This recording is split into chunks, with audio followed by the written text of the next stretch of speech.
व्हायला वेळ दिला नाही, लगेच कामाला लावलं? कारण तिच्या जीवापेक्षा तिचा पगार तुझ्यासाठी जास्ती महत्वाचा आहे. असं काही नाहीये सर. तसंच आहे. तिचा पगार कापला जाईल म्हणून तू तिला दुसऱ्याच दिवशी कामावर जायला लावलास. तिच्या तब्येतीची एवढी काळजी नाही तुला? सर खरंच असं काहीही नाहीये.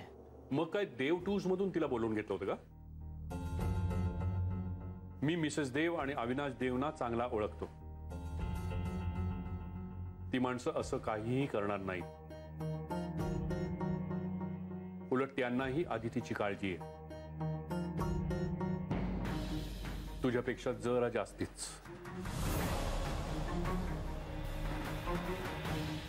पप्पा, अहो तसं नाहीये. जय माझी खूप काळजी घेतो. उलट तोच मला नेहमी विश्रांती घ्यायला सांगत असतो. गुड, चांगली गोष्ट आहे. हा तुला विश्रांती घ्यायला लावतो हो?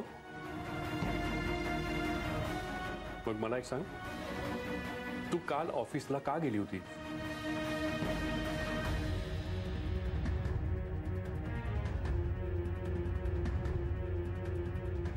सांग ना आदिती, असं काय कारण होतं?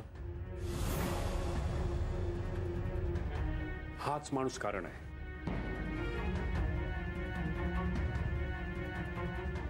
अरे बोल ना तू, तू का जीवावर उठलायस माझ्या मुलीच्या? हे बघा पप्पा, प्लीज प्लीज त्याला काहीही बोलू नका. तो स्वतःच्या जीवापेक्षा जास्त काळजी घेतो माझी. एक वेळ मी औषधं घ्यायला विसरेन, पण तो मात्र कधीही विसरत नाही. हो का? एवढा समजूतदार आहे का तो? मग त्यानं तुला थांबवलं का नाही ऑफिसला जाताना? कारण मला जायचं होतं. एक मिनिट, तू त्याला वाचवण्याचा प्रयत्न करू नकोस. आणि एक गोष्ट तू विसरत असलास तर तुझ्या लक्षात आणून देतोय मी आता. आदितीचा हा ऍक्सिडेंट तुझ्यामुळे झाला होता.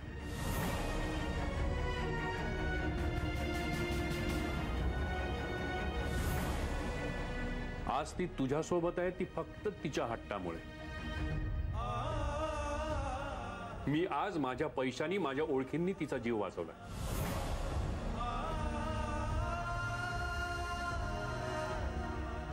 ती माझी मुलगी आहे म्हणून. आणि तिच्या जीवाची किंमत काय आहे याची तू साधी कल्पनाही करू शकत नाहीस.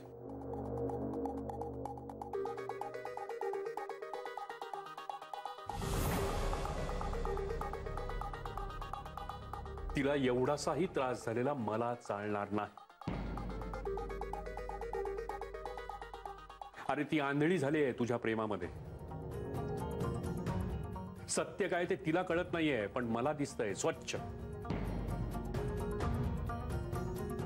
यापुढे तिच्या जीवाशी खेळण्याचा प्रयत्नही करू नकोस. कुणीही कुणाच्या जीवाशी खेळत नाही.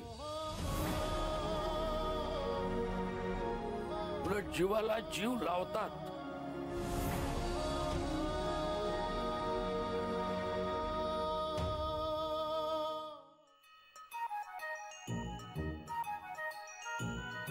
काय अदितीशी तुमचं जे नातं आहे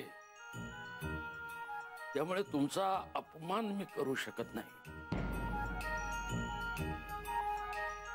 पण हेही इतकंच खरं की या दोघांनाही कोणी बोललेलं मी सहनही करू शकत नाही.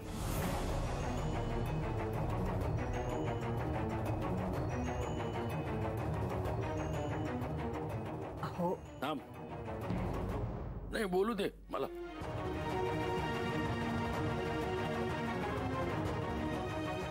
दाभोळकर, ऐकलंय मी सगळं. तुम्ही तुमच्या पैशानं, तुमच्या ओळखीनं जीव वाचवला. नाही, त्या डॉक्टरांची मेहनत होतीच की. पण सगळ्यात महत्वाचं काय माहितीये, जयची ओळख नव्हती, जयकडे पैसा नव्हता.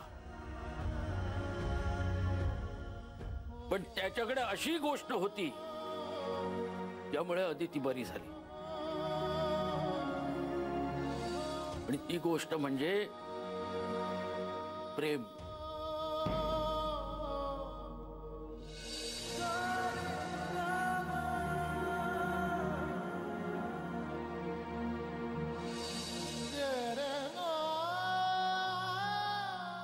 पैशावर किंवा ओळखीनं नाही मिळत ते.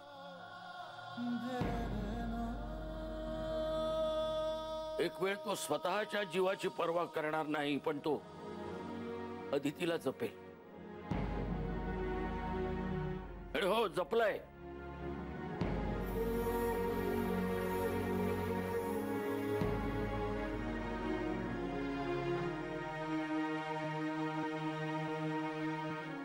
आणि म्हणून ते आज दोघं एकत्र आहेत. कित्येक अडथळ्यांवर मात करत दोघं जण संसार करतायत. आणि या दोघांचं नातं किती खरं आहे मला विचारा.